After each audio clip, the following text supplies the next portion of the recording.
Okay, babalikan natin yan. Si Ryan. Samantala, ito ho, mga sangkot sa flood control scam pinababantayan sa immigration. Mababante sa balita si Abante reporter Just Ignacio. Abante Radyo Live Report. Secretary Vince Gidon sa Department of Justice ang pagpapalabas sa Immigration Lookout Bulletins laban ito sa mga personalidad na sangkot sa mga flood control project, kung saan isa-isang pinangalanan ni Gidon ang ilang mga kontratista at ng DPWH.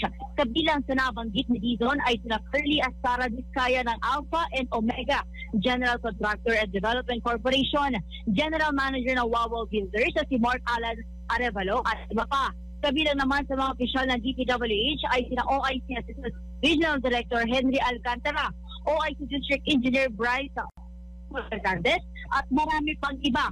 Ang hiling na Immigration Lookout Bulletin sa mga nasabing personalidad ay upang hindi ito makalabas ng bansa sa gitna ng isinasagawang investigasyon kaugnay ng maanumang control project. Ito si Just Ignacio Abante.